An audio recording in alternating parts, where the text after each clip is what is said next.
Hi, everyone, and welcome to another episode of the mini podcast Monday Motivation brought to you by Dominate Your Day. My name is Dana Williams, and I started Monday Motivation as a space for many episodes to share inspiring ideas and thoughts for leaders in the workplace. As a former corporate leader, I know what it feels like to need a little boost of inspiration each week. In each episode, I'll share a topic to motivate and empower you. Today, and this whole month, we're talking about productivity. And in today's podcast, I want to talk to you about how your mindset affects your productivity. So, achieving peak productivity is not solely about managing time and prioritizing tasks, as we've been talking about this whole month, but it often begins with the right mindset. Many individuals struggle to reach their full potential because they hold back by limiting beliefs, self-doubt, and negative thinking. These mental barriers can significantly impact performance, motivation, and overall success. So I went out and studied. I'm big on mindset now, and I have been really studying mindset over the last 2 years. And this falls into my passion for transforming yourself from the inside out. It really starts with your mindset. It's not going to be something from somebody else out in the world. And so today I want to inspire you with the story of Lewis Howes. He's a former professional football player turned entrepreneur and motivational speaker. You've probably heard him. He has become a leading voice in personal development, and he wrote a book called The Greatness Mindset. And he delves into the importance of cultivating a positive mindset to achieve success. And he shares personal anecdotes and interviews with top performers in various fields, illustrating how overcoming mental blocks and adopting empowering beliefs can transform one's life.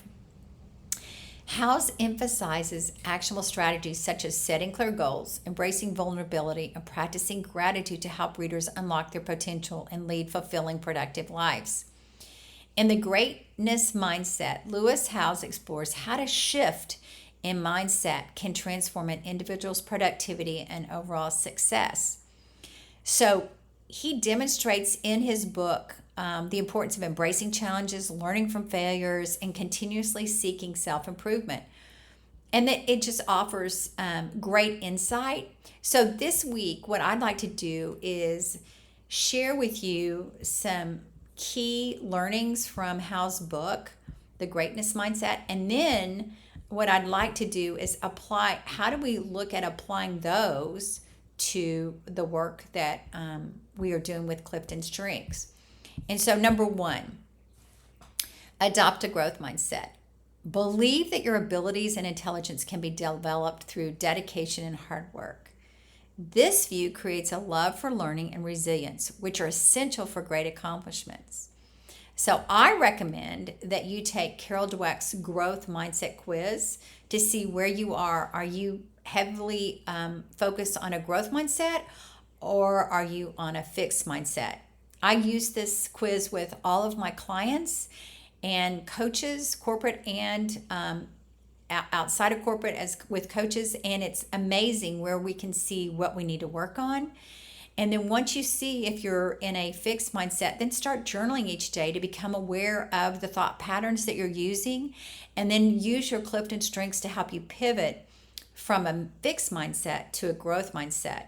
So for example, if I find that I have a fixed mindset on procrastination, on getting something done that I really want to get done, I'll use my ideation and my strategic, which are two of my CliftonStrengths, to help me boost me to creative problem solve that as I journal and write through that. And then I journal in my strengths journal, which is called the Strengths Journal, which is the only Gallup licensed daily planner. And that helps me. I created it for myself, and now I sell it to my clients and coaches to help them.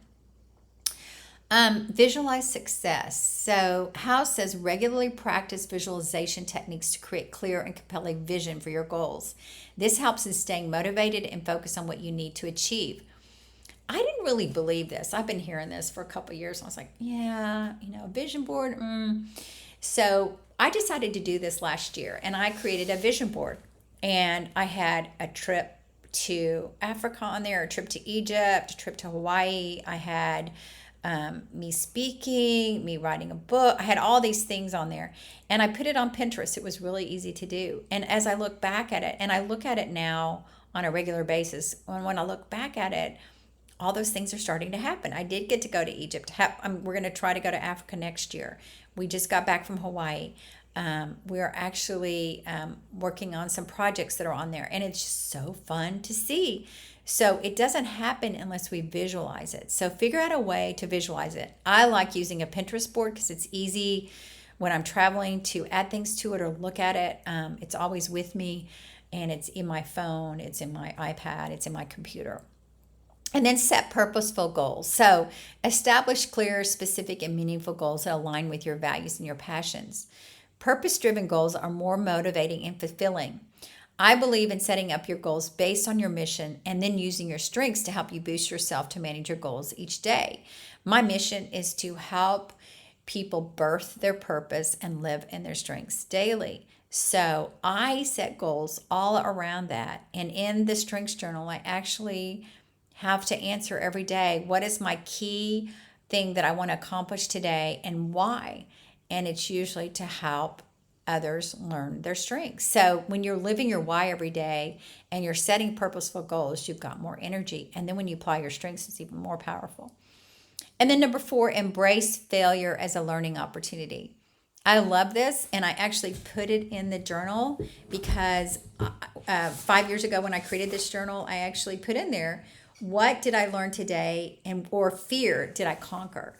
And when we embrace failure as a learning opportunity, it gives us a chance to learn and grow. And when we analyze our setbacks and understand what went wrong and use these insights to improve, it helps us to grow. So it's important to reflect each day on what you learned or a fear you conquered. And that's why I love looking at that every day and say, okay, what fear did I conquer? What did I overcome today? And then number 5, surround yourself with positivity. This is a big one for me. I don't have positivity in my top 10. It's like number 12. But engage with supportive, like-minded individuals who inspire and uplift you. Positive social interactions can boost your mood and motivation.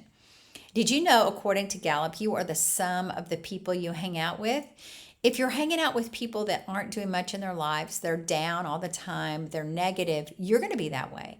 So I started putting boundaries around toxic people in my life, and it was amazing the energy that I've seen and how I've changed my life by just getting away from people that weren't life-giving and that didn't help me be my best.